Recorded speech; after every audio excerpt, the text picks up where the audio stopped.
Hello again, everyone. Truck CB Sales here with a first look at the Connex CX46 Turbo N1. So Connex finally got a replacement for the 4600 Turbo. This is your N1 version. Sports a amp section, bottom heat sink on it, just like the 2970 N2. It has 8 MOSFETs in it. All we did so far to this is converted it over.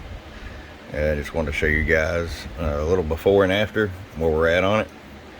It's going to have the RF power. Let's start with it all the way down. 250 watt slug.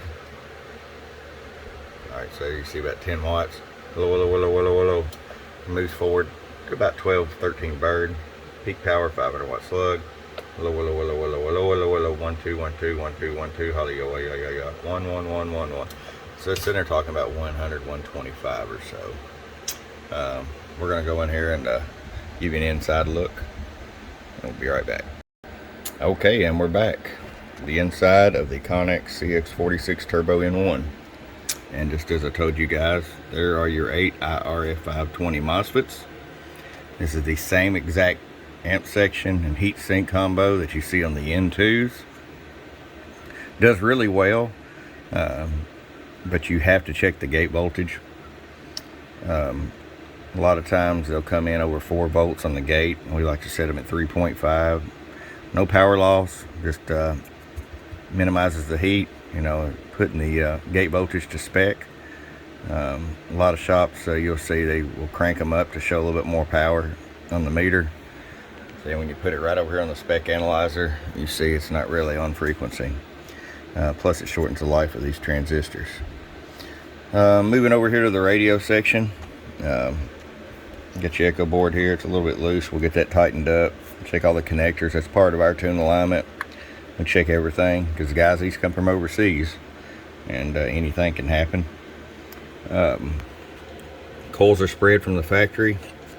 It's not always a bad thing. I mean, that's typically over the years people say, oh, spread the coils, gonna show fake watts, ghost watts. Yeah, 99% of the time you will. But also, if you have the proper equipment, you might close these completely up.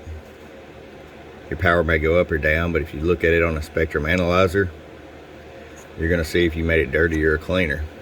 Splatters, a lot of you guys call it. So sometimes a little tweak is required to clean one up. Whereas controversial, it was originally thought that spreading coils automatically just made it a splatter box. Sometimes the case, not always the case. See your insulators here all crooked. That's another part of what we'll do when we go inside the radio for tune alignment. We'll straighten all them up. You gotta think they kick out thousands of these on the assembly line, so they're throwing them together as fast as they can. On the solder side of the board, we'll do a good look over for cold solder joints.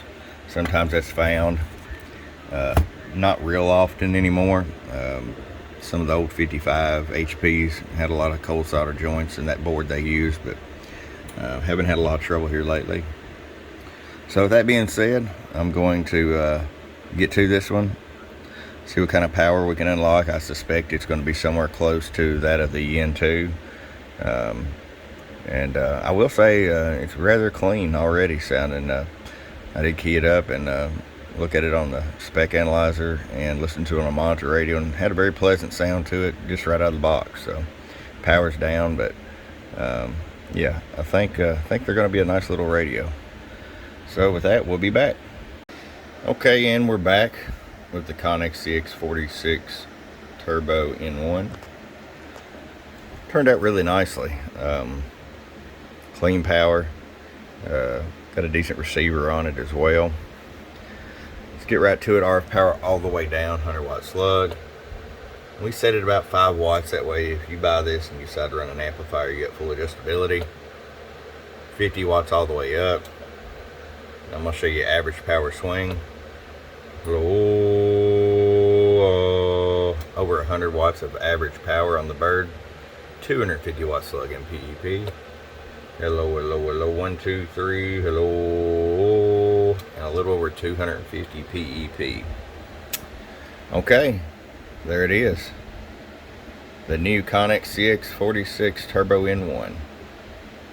If this is something you're interested in, check it out on our website, www.truckscbsales.com. Bomb bomb.